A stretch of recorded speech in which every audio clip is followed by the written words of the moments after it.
Welcome back. Today we have a lot to unpack.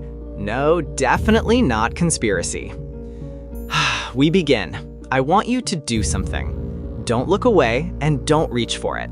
For the next 60 seconds, try to resist the urge to check your phone. Feel that phantom vibration in your pocket, that slight itch of anxiety at the back of your mind wondering if you've missed a notification. That isn't a glitch in your personality. It is the result of a multi-billion-dollar engineering project designed to ensure you never truly put that device down. You aren't using the app is using you. It sounds like a conspiracy theory, doesn't it? Okay, let's dive into topic chapter 1, the confession. In 2017, Sean Parker, Facebook's first president, made a remarkable admission. He explained that the thought process behind Facebook was, how do we consume as much of your time and conscious attention as possible? Think about that. Not, how do we make people wiser? Not, how do we improve their lives? Not, how do we make society healthier? No. The question was, how do we consume attention? Parker later admitted that Facebook was exploiting what he called a vulnerability in human psychology. And honestly, that statement should make everyone uncomfortable, because it didn't come from a critic. It didn't come from a journalist.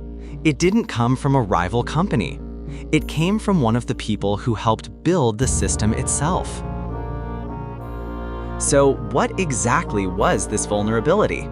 To answer that question, we have to travel back thousands of years, long before smartphones, long before algorithms, long before Facebook ever existed. Chapter 2, the human operating system. Here's something most people never think about. Your brain wasn't designed for the modern world. It was designed for survival, for tribes, for small groups of people trying to stay alive. Back then, being accepted by the group mattered a lot. If the tribe rejected you, your chances of survival dropped dramatically. So evolution built powerful social instincts into the human mind. We want approval. We want recognition. We want belonging. We want status. We want to matter. And social media discovered just how valuable those desires really are. Every like, every comment, every reaction, every notification acts as social feedback, a tiny signal that whispers, "You have been noticed." And your brain responds immediately, because for thousands of years, being noticed mattered. The technology is new, but the psychology? The psychology is ancient. Social media didn't invent human weakness. It simply learned how to speak its language. Chapter 3, the science of addiction. Sorry. Now here's where things get interesting. Most people think dopamine is the chemical of pleasure, but that's only part of the story. Dopamine is heavily involved in anticipation, in wanting, in expectation. It's what keeps you looking for the reward, not necessarily enjoying it, looking for it. And psychologists discovered something fascinating. The most powerful rewards are often unpredictable ones. Sometimes you win, sometimes you don't. Sometimes you get rewarded, sometimes you don't. That uncertainty keeps people engaged. Now think about social media. Maybe someone reacted to your post. Maybe they didn't. Maybe there's a message waiting. Maybe there isn't. Maybe something exciting happened. Maybe nothing happened at all. Yet people keep checking, again, and again, and again. Why?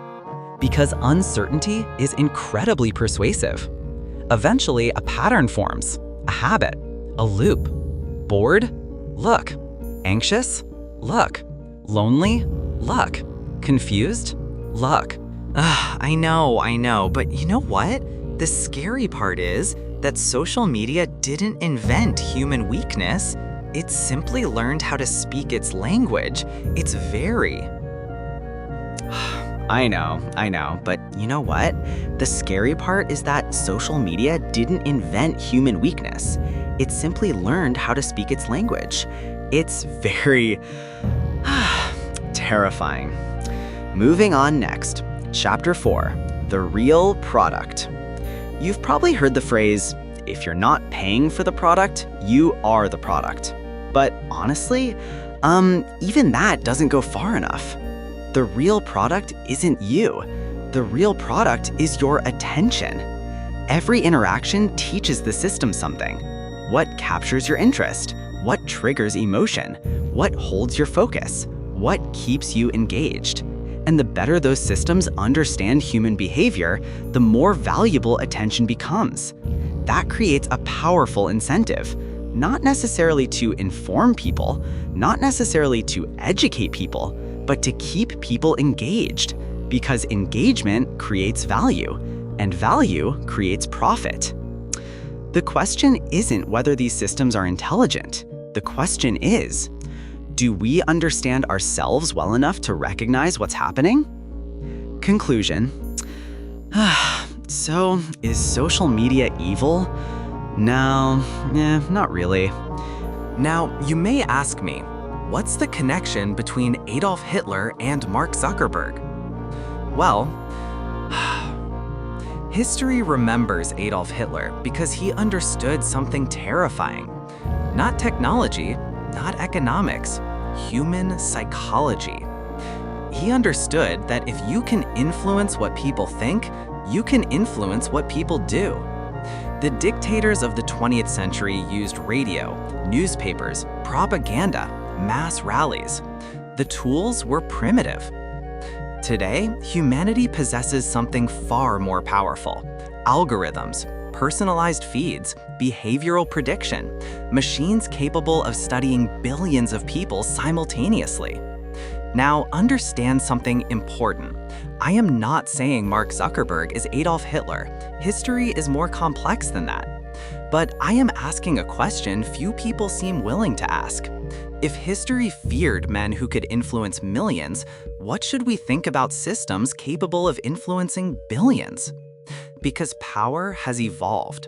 It no longer arrives wearing a military uniform. It arrives as a notification. It arrives as a recommendation. It arrives disguised as entertainment. And perhaps the most unsettling thought of all is this: the greatest propagandists in history had to fight for people's attention. Modern platforms receive it voluntarily. So, no, the question isn't whether Mark Zuckerberg is another Hitler. The question is whether humanity has created something even more powerful than the propaganda machines that made men like Hitler possible. And if that doesn't concern you, you haven't been paying attention. The most dangerous leaders in history controlled information. The most dangerous systems in history control attention. And attention shapes everything. Thanks for watching. I'll see you in the next video.